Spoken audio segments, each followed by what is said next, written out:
अपने ना एक बड़ी जोरदार चीज है कि राजाओं के टाइम की हर बात रिकॉर्ड है। लेटर जो राजा उनकी तो हर बात रिकॉर्ड है। मतलब आप यूं मान लीजिए कि एक राजा सुबह उठने के बाद रात तक क्या कर रहा था सब लिखा हुआ है।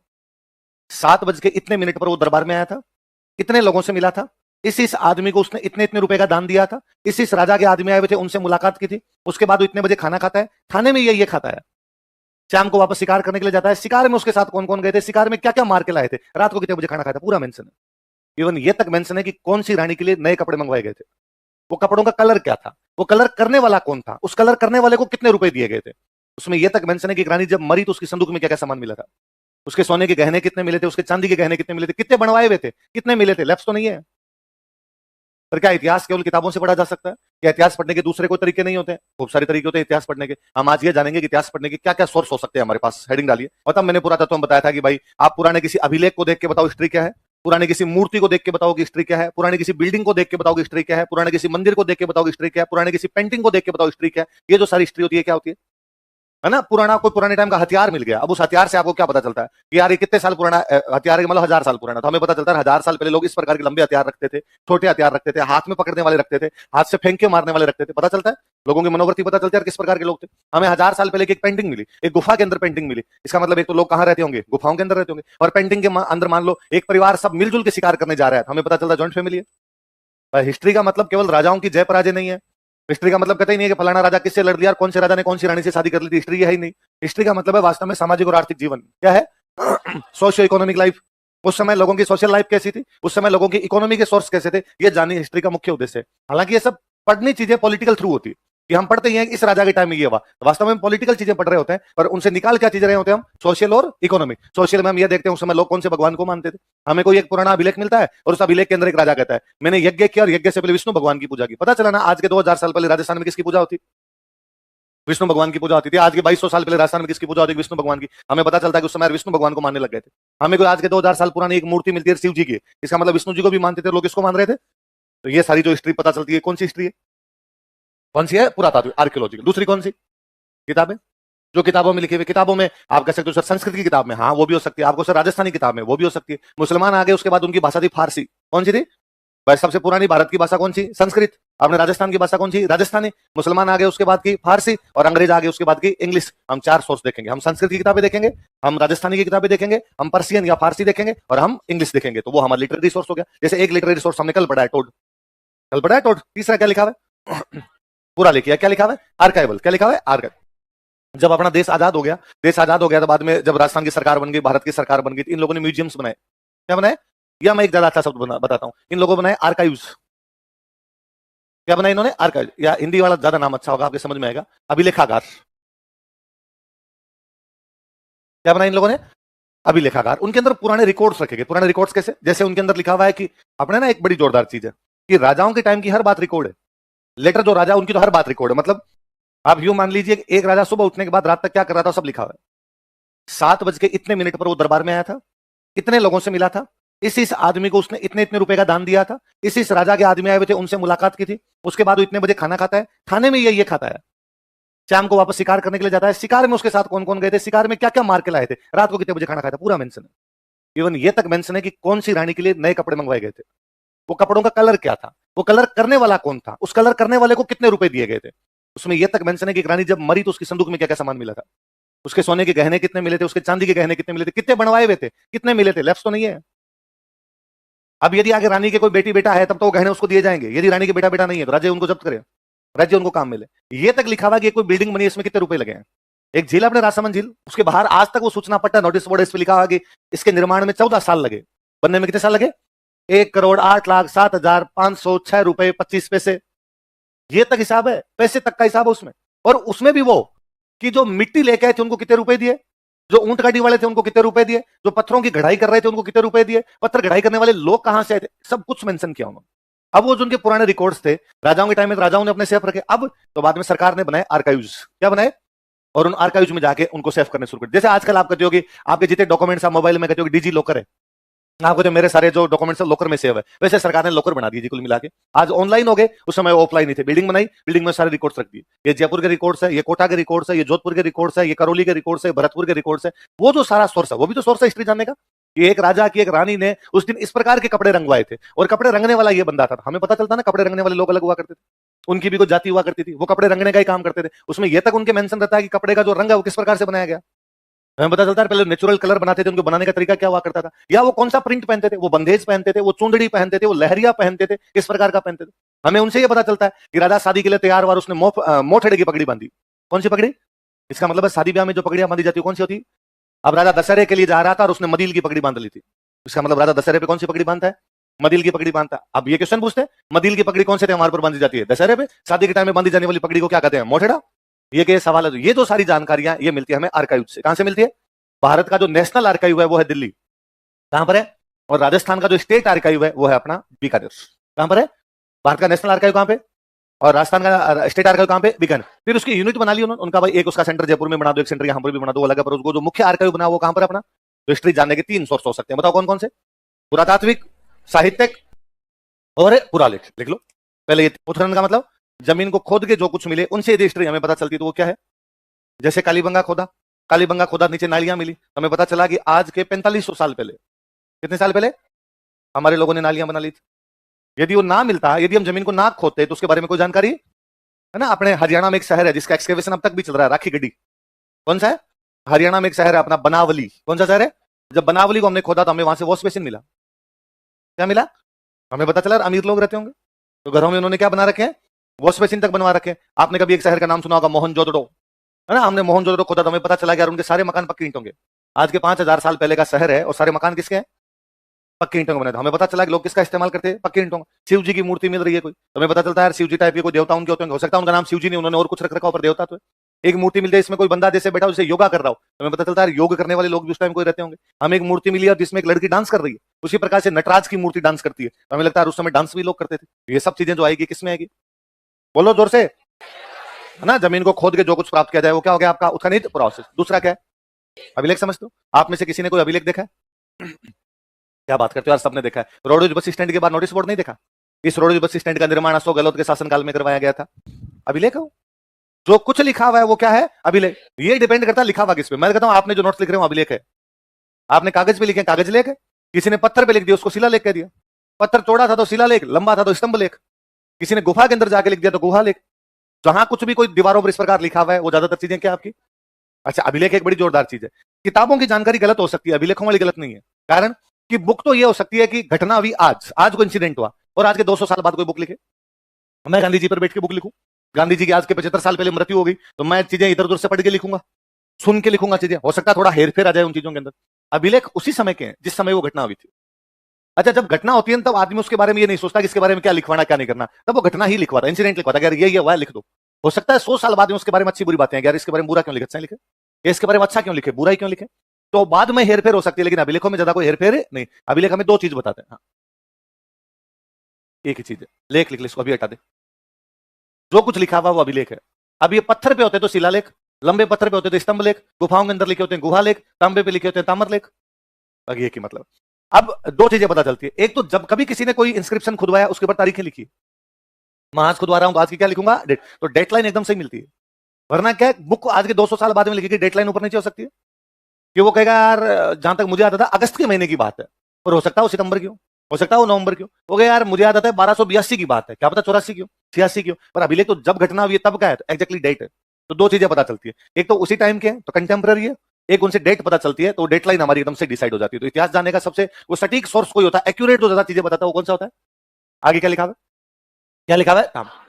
हमारे सबके पास गांव के अंदर जमीन है या शहर के अंदर अपने कोई प्लॉट होता है, तो अपने क्या पता ये प्लॉट अपना ही है? आपको सर कागज होते हैं हमारे पास, कौन देता है कागज? राजस्थान की सरकार देती है, भारत की सरकार देती है। क्या कहते हैं उन कागजों को? आपको जो पट्टा, हमारे पास जमीन का पट्टा है, हमारे पास प्लॉट का पट्टा है। तो अब पट्टे में क्या होता है? तो आजकल क्या होता है, कागज होता है, उस कागज पे लिखा होता है जमीन नंबर इतने से इतने तक फलान जी की है, यही तो होता है। प्लॉट नंबर 56 इनको दिया जाता है, प्लॉट नंबर 58 इनको दिया, यही तो लिखा होता है। उस प्लॉट की साइज लिखी होगी 30 बाई 45 का प्लॉट है या 60 बाई 80 का प्लॉट है, यहां से लेके यहां तक का प्लॉट है, आगे से उसके एक रास्ता जा रहा है, उसके गार्डन पूरी लोकेशन लिखी होती है और ये प्लॉट इनका है। अब उस प्लॉट पे आपके दूसरा कोई कब्जा नहीं कर सकता, और यदि कोई कब्जा करता तो आप सरकार के पास जाओगे, भाई साहब ये आपका पट्टा, आपने कहा था मेरी है, फलान जी कब्जा करके पुलिस आगे उनके डंडे मारेगी, आपको आपका प्लॉट दिलवाएगी। ये तो होता है। राजाओं के टाइम में ये जो पट्टे थे ये तांबे पे लिख के दिए गए। किस पे लिखे? उनको लगता कागज फट गया तो, घूम गया तो, गल गया तो तांबे की एक पतली सीट लेते, उस तांबे की सीट पे खोद के देते, कि जब तक सूरज और चांद रहेगा जमीन फलाने जी के पास रहेगी। कब तक? जब तक सूरज और चांद रहेंगे ये जमीन इसके पास रहेगी। इसका मतलब ये जमीन भाई साहब मैं आपको दे रहा हूं। तो वो जो दान पत्र मिले हैं जिनमें जमीनें दान दी हुई है या किसी को जमीन दी गई है वो जो कहलाती है वो क्या कहलाती है?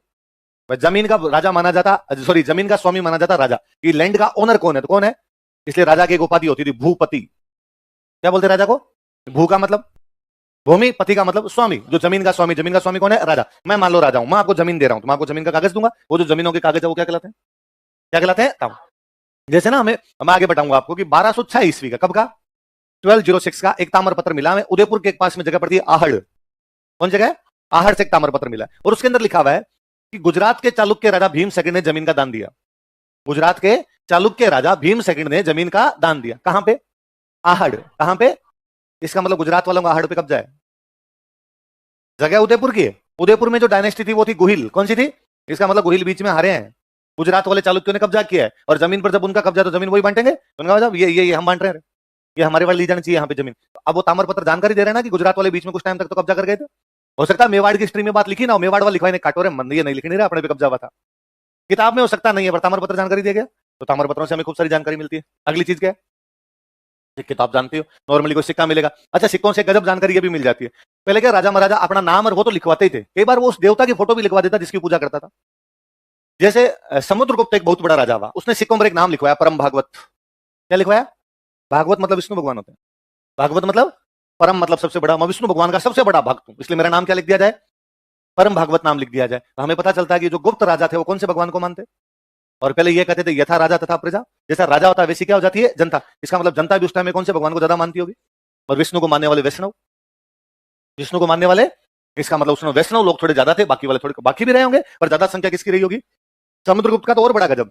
समुद्रगुप्त के पिताजी का नाम था चंद्रगुप्त। क्या नाम था? वो तब नए नए राजा, बड़े राजा गुप्त के पहले इतने कोई बड़े राजा नहीं थे। अचानक एक डायनेस्टी आई सामने और उन्होंने राज करना शुरू कर दिया। राजा बन गए, पावर आ गई उनके पास। लेकिन जो बाकी राजा महाराजा थे ना वो उनको राजा मानते नहीं थे। अरे कल के आए हुए नए नए उगे हुए लोग और तुम हमारे बराबर बैठोगे? तुम अपने आप को राजा मानते हो? ठीक है यार, थोड़ी बहुत ताकत आ गई, थोड़ी बहुत जमीन होगी, इसका मतलब हमारे बराबर थोड़ी आ जाओगे। इसलिए गुप्तों को लगता था कि यार राजा तो बन गए, पावर भी आ गई, लेकिन फिर भी लोग अपने को बराबर मानने के लिए तैयार है। क्या किया जाए जिससे लोग अपने को यूं थोड़ा मान ले ये भी राजा है?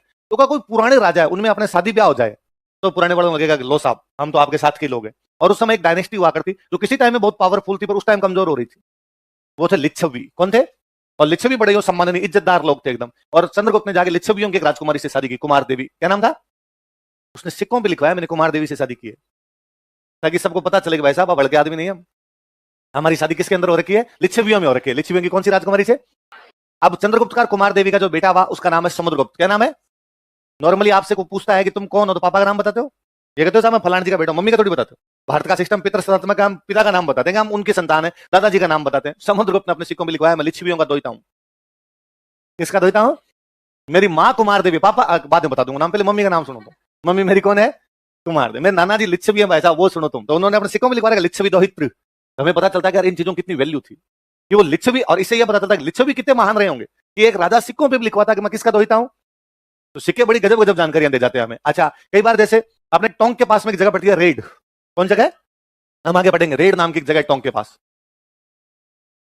3075 सिक्के मिले। कितने सिक्के मिले? सबसे अधिक सिक्के कोई जगह से मिल रहे हैं तो जगह कौन सी है? रेड। यार इतने सिक्के एक साथ, इसका मतलब व्यापारिक केंद्र है। क्या है? Trade centre. दो ही चीज हो सकती है, या तो ट्रेड सेंटर है तो लोग ट्रेड करने के लिए आते हैं, व्यापार करने के लिए आते हैं, व्यापार करने के लिए आएंगे तो सिक्के देख जाए। या दूसरा क्या हो सकता है? क्या आप सिक्के यहीं बनते हो? इनके सिक्के बनाने की मशीनों भाई साहब टकसाल लगा रखी हो। तो या तो टकसाल, टकसाल समझते हो जहां पे सिक्के बनते हैं उसको क्या बोलते हैं? टकसाल। या इंग्लिश में बोलते हैं मिंट।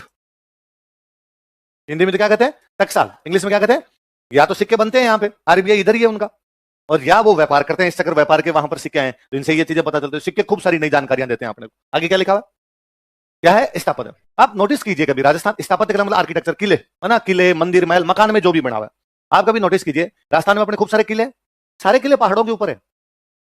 कहीं पहाड़ ही नहीं, जैसे बीकानेर में पहाड़ है ही नहीं तो ऊपर कहां से बनाते? जमीन पे बनाना पड़ेगा। बाकी चित्तौड़गढ़, कुंभलगढ़, मेहरानगढ़, जैसलमेर, आमेर, जयगढ़, मेहरानगढ़, कागरोन, रणथंभौर, कुंभलगढ़, सारे सारे किले किसमें?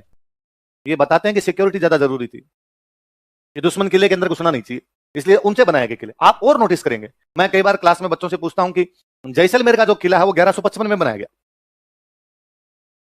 कब बनाया गया? 900 साल हो गए। आज 2025 चल रहा है, 30 साल कम मान लो 2055 के अंदर, वरना तो पूरे पूरे वो 900 साल हो जाते हैं अपने। तो आप 900 में से 30 साल और कम कर लो तो 870 साल तो हो गए। कौन सा किला बने हुए? जैसलमेर किला। कितने साल हो गए? 900 साल मान लो ना, 900 साल हो गए इस किले को बने हुए। 900 साल बड़ा किला है, नहीं देखा होगा तो फोटो तो देखी होगी, खूब बड़ा सा किला पहाड़ के ऊपर। इतना बड़ा किला बनाने के लिए रुपए कहां से लाए? तो अपने कहते हैं साहब राजा था, राजा के पास तो रुपए होते ही हैं। तो राजा के पास रुपए कहां से आते हैं? टैक्स। टैक्स किस चीज से लेता है? जनता से।